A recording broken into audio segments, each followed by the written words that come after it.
민주언론, 시민연합 등 여러 시민사회 단체들이 비슷한 성명을 낸 바 있습니다. 이는 국민에게 공영방송을 돌려줘야 한다는 이재명 정부의 국정 철학과도 맞닿아 있습니다. 물론 이번 방송법 통과로 공영방송을 둘러싼 모든 문제가 말끔히 해결되는 것은 결코 아닙니다. 다만 공영방송 지배구조의 제도화라는 오랜 수건 과제가 풀렸다는 점에서 매우 중요한 첫걸음이라고 생각합니다. 앞으로 방송법 규칙 개정 등 후속 조치를 신중하고도 신속하게 처리할 수 있도록 노력하겠습니다. 이상입니다.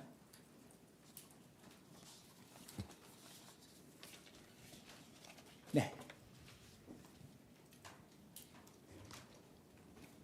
저쪽에서 안 하고 여기서 질문을 하시겠어요? 하세요, 그러면. 네. 네, 미디어오늘의 장슬기입니다. 네. 그 EBS법도 사실 이제 8월 임시국회에서 통과가 예상되는데요. 두 가지만 짧게 여쭤볼게요. 그 KBS 사장은 지금 임명권자가 이제 대통령인데 EBS법 지금 올라간 거는 방통위로 지금 해놨더라고요. 임명권자를. 그래서 방통위에 이제 인사와 재정이 다 종속될 수 있다.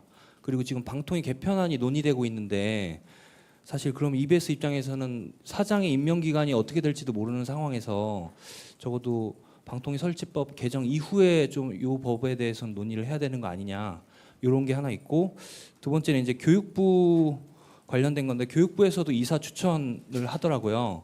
근데 이제 그러면 교육부에서 이사가 내려오면 역시나 교육부에서도 그 인사와 재정을 EBS를 통제할 수 있게 되는데 여기에서도 좀 그 독립성에 대한 문제가 발생할 수 있어서 교육부 이사는 좀 배제돼야 되는 거 아니냐 이런 주장이 있는데 여기에 대해서 홍보수석님께서 어떻게 생각하시는지.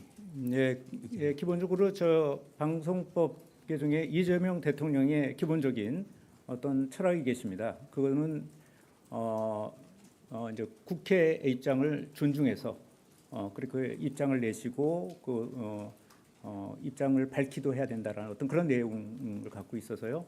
저희가 그 지금 말씀하시는 구체적인 것들은 아마 입법 과정에서 또는 선행적으로 또는 후속적으로 조금 보완될 수 있는 사안이 아닐까 그렇게 생각을 하고 있는데, 구체적인 거는 국회의원들의 뜻을 존중하도록 그렇게 하겠습니다.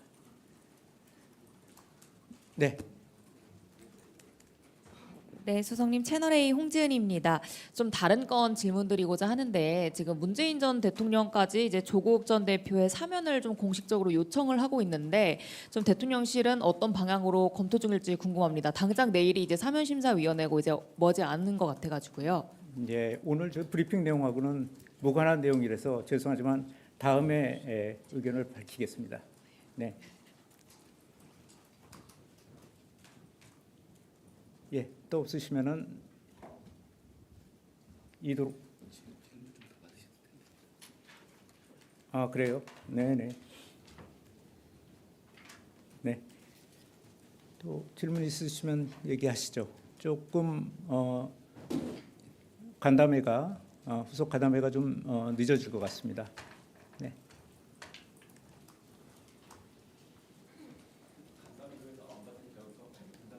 네네네. 네. 이번 건과 관련된 걸 좀 질문해 주십시오. 네, 수석님, 저 아시아경제 송승섭 기자입니다. 그 이번에 통과된 그 개정안 부칙에 보면 그 3개월 이내에 이제 선임을 해야 된다라고 해석될 수 있는 조항이 네. 있다, 이렇게 야당에서 해석을 많이 하더라고요. 네. 근데 이제 보도 전문 채널 같은 경우에는 민간 회사라서 이 부칙이 담겨 있는 이 개정안이 상법하고 좀 이 부딪히는 거 아니냐 이런 지적을 하는 목소리가 이제 보도가 됐거든요. 여기에 대해서 좀 어떻게 생각하시는지 의견 여쭙고 싶습니다. 두 가지 질문이죠. 그러니까 3개월 내에 되는 부분이 있고, 사실 그 3개월 내에 이게 지금 방송법의 개정 취지가 반영되기 위해서는 사실 많은 것들이 좀 선행돼야 되고 또 서둘러야 될 부분도 있습니다. 특히 이제 방송법 설치법 관련된 거 이런 부분들이 빨리 좀 후속 입법이 돼야 되는 그 과제를 안고 있습니다. 두 번째 보도 PP와 관련된 말씀하시는 거죠. 그 보도 PP 같은 경우에는 다른 거와 달리 좀 보도의 독립성 같은 것들이 굉장히 고도로 요구되는 부분이 있어서 요번에 포함된 것으로 알고 있습니다. 또 하나 지금 또 상법과 뭐 충돌할 수 있는 부분들 이런 부분들이 고려되지 않은 것은 아니고 입법 과정에서 의원님들이 충분히 검토한 것으로 그렇게 알고 있습니다.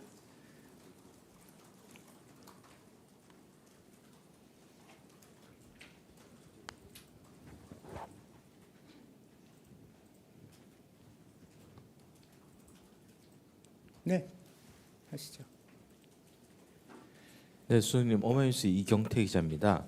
그 방송법의 그 시청자위원회라든가 학회라든가 그 이사를 추천할 수 있는 네. 단체에 관련해서 시행령에 위임하도록 돼 있거든요. 네, 거기 관련해서 대통령실에서 혹시 논의한 바가 있는지가 좀 궁금하고요. 왜냐하면은 시행령으로 하게 되는 경우에 이재명 정부가 아닌 다른 정부가 들어섰을 때 좀 원래 의도와 다르게 악용될 가능성이 있기 때문에 입법적인 보완이 필요하다라는 지적이 있기 때문입니다. 그래서 네. 여기에 대해서 논의하신 바가 있는지 아니면 또 다른 요청을 하실 계획이 있는지 궁금합니다. 이게 이제 방송법 개정안 그 자체에 보면 그래도 어쩌면 종사자 단체, 시청자위원회 또 그 변호사니까 법학 쪽에 법 쪽에 또 그다음에 언론계 이렇게 해서 좀 다양한 단체를 구성하도록 구체적으로 명시가 돼 있습니다. 그렇지만 그게 어떤 단체인지에 대한 것은 모법에서 규정하기는 좀 어렵지 않나 생각입니다. 그래서 그거를 시행령과 시행 주칙에서 그걸 명시를 해야 된다고 봅니다. 그래서 후속 조치라는 것은 바로 제가 말씀드렸던 아까 후속 조치라는 것은 바로 그런 어떤 구체적으로 보면은 이사회의 학회, 변호사, 교육단체 뭐 이런 것들은 뭐를 해야 되는 건지 또 예를 들면은 시청자 추천위원회 그러니까 사장 추천위원회에 여론조사를 해서 결정이 될 것 같은데 그런 여론조사 기관의 기준은 무엇인지 또 편성위원회의 구체적인 어떤 그런 방식은 어떻게 돼야 하는 것이 이런 것들은 전부 시행령 규칙에 의해서 규정돼야 될 사안으로 봅니다. 모법에 집어넣기는 너무 구체적인 사안이죠. 그래서 그와 관련된 어떤 시행 규칙과 관련된 논의가 진행돼야 되는데 지금 좀 방통위가 아직은 1인 체제에 사실상 지금 심의하기가 어려운 구조로 되어 있기 때문에 이런 부분들을 빨리 해소를 해 나가야지만 됩니다. 그렇다고 해도 방통위가 기본적으로 손놓고 있을 만은 없는 거고요. 그래서 이런 그 규칙에 관한 부분, 시행령 규칙과 관련된 부분들은 안은 좀 만들고 있는 중으로 알고 있습니다. 방통위 내에서. 네, 있습니까? 예.